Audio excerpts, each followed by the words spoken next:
Hello beer troopers and welcome to another beer review with me, Peter, the master of hoppets. Today, looking at a beer I am dead excited about trying and finally reviewing for you guys. This is from Anspach Hobday. I think it's Anspach Hobday, not Anspach Hobday. And this is their London Black Nitro London Porter or Nitro Porter. So I had this beer at the brewery almost 3 years ago now. And I haven't really, I tried it since, actually, yes, I did in Copenhagen, because then they started doing distribution. But Anspach Hobday is based in London. They're a London brewery. They're on the Bermondsey Beer Mile, if you've ever heard of that, in one of the railway arches. And they brew a lot of awesome classical styles. They do a lot of old school beers, and they do them quite well. And the beer that really made them famous, I think, for a lot of people, is their London Black. So this is their attempt at making something that's very historic to London and something that is a big pub beer that a lot of people will like to drink. So the most famous, black nitro beer in the world is Guinness. So of course they tried to do something like that, but with a London twist. The porter comes from London, so they brewed a traditional porter recipe and made one that would be really good with nitro.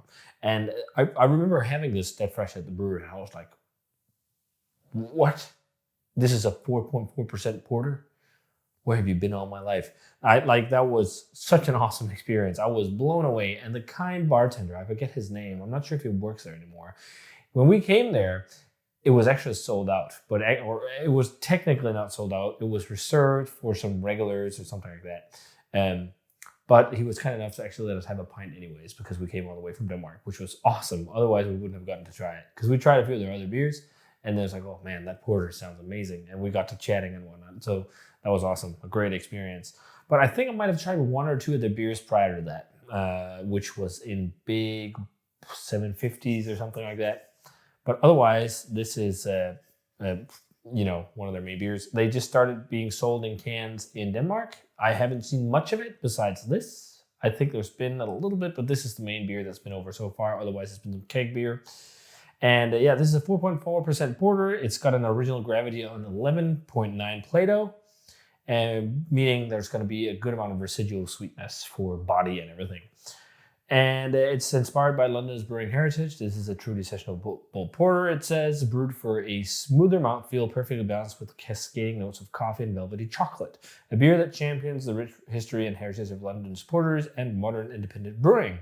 The result is London Black, a beer that is easy drinking whilst full of character. And I really wanted to feature this on the blind tasting with Brewdog, Jet Black, Heart, and Guinness.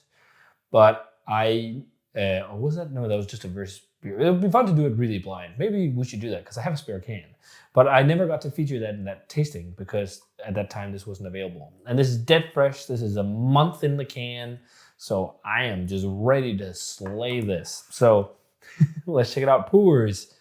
Oh man, I don't even have like a Guinness glass or anything. This was the closest I could find to Anspach Hobday's London Black glass. It's an old hobgoblin glass. And I wanted to use a big old pint glass because it's a whole pint. Oh, it's actually 470 milliliters. I thought it was 500. I guess that's the British pint. It actually goes right up to where it says pint here on the back. So, which you cannot see because it's smeared off. But yeah, it's a black color. It looks very nice in the glass. Light brown hues in the bottom of the glass. Nice. At first, 2-finger. Now 1-finger of a really nice frothy beige head. Man, I just want to drink this and not even smell it. Let's check it out. Oh, it smells so chocolatey and coffee-like. This is exactly what I remember smelling at the brewery. There is so much coconutty, chocolatey notes to it. And it's almost like coffee with chocolate notes. There's like this really nice chocolatey aftertaste. I'm actually, for a split sec, I was reminded of London Young's Double Chocolate Stout crossed with Guinness or a porter. Just for a sec there because of the chocolate nuances. And it has that sharper roasty profile, which is really nice. Even some berry notes hidden underneath. And licorice. There's a lot going on for what it is, but it really smells, like one of those Guinness-like nitro beers, although it's a porter and not a stout. But these days, those styles are very similar. But It smells great. It smells fucking awesome. Let's drink some London Black. Cheers.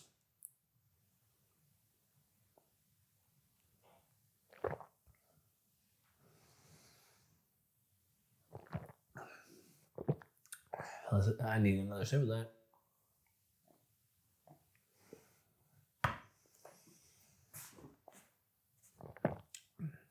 I think this is going to be gone in mere seconds. This is so insanely quaffable and drinkable. Like, I've always really liked Guinness and Beamish and Murphy's. If I've been out partying with mates, although I was into craft beer, I would often get those beers if we went to bars that had them, because I've always really liked these Nitro beers. And this just takes me back to drinking, stuff like that, but just better crafted.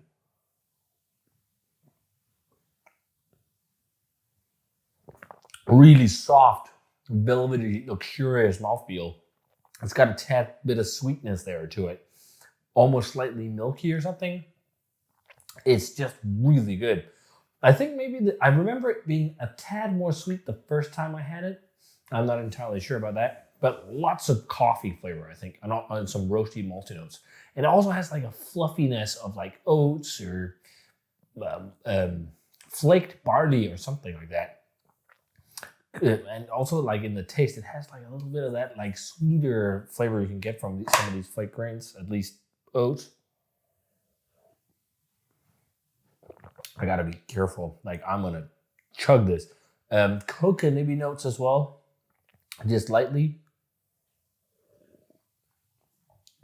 I think there's a bit more on the palate. One of the things though with this beer, I tilt this like crazy because this is not like crazy. It's just very cold, fridge cold. Because when you don't have that nitrogen widget, I think it's actually also the same if you have it. But with these beers where the nitrogen is in the cans, they need to be quite cold for it to work with the whole cascading effect and everything. So you chill it down, and then you're a bit aggressive with the can, and then you crack and pour hard. That's how you activate the nitrogen and then get that cascading thing and that like thick head that sits on top. And one of the things that I think for a lot of people is weird with stuff like this, drinking these kind of beers, is that like CO2 is almost non-apparent because it's so soft. It's so gentle. Well, there's no CO2, it's nitros or nitrogen. But it's so soft because the bubbles are so tiny. You can also see it in the glass. Like it's just like these soft, tiny bubbles.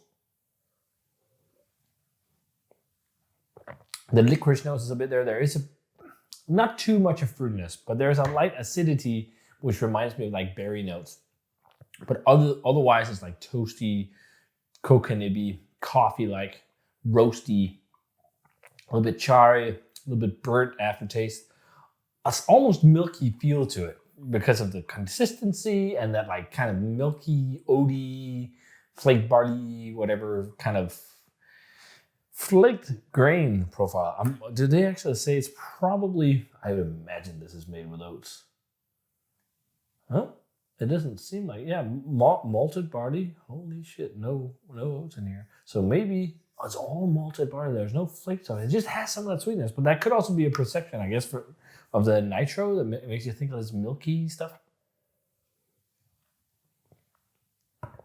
But this is really good. This definitely rivals the likes of Guinness and Jet Black Heart. I think this is a bit softer than Jet Black Heart. As far as I remember, that one was sharper on the roast. And then thinking back, like drinking those two, and then going back to Guinness was like water. So Guinness is probably even lighter than this. But this is fucking great porter. And I was supposed to sit and sip on this with a movie afterwards, but there's not a lot left. This is just too good. So I was hoping that this would be world class, but I think the experience I had drinking it on draft at the brewery was better. And in that moment, the beer was world class. It was a 95. It was just amazing. It blew my mind. And that's how it is sometimes with some beers. Like some beers, you gotta drink them a couple of times, and sometimes they're like right on all the marks. They're in the best condition. Sometimes it's also you. And especially with beers like this that are softer beers. I think they're so important to drink more than one often and try them once in a while and try it again. Like some of the big stouts, like, yeah, okay, they would be fun to try again and whatnot, but some of them are such big flavor impressions. Like the change, you're going to notice a change, but I feel like it's not as big as with some of these lower strength session beers sometimes. Although I'm sure that these guys have this down to a T and made really well and consistently. I just liked it a tad bit more on draft. So instead of 95, I'm going to go like a 93, 94, something like that, quite high for a 4.4% porter. But this is fucking good stuff. Like, I just really, really enjoy this. I can't wait to crack another can in a week or two and see how it's doing. Yeah, if you guys had a chance to try Anspach Hobday's London Black, let me know what you thought of it. Again, I prefer it on draft so far.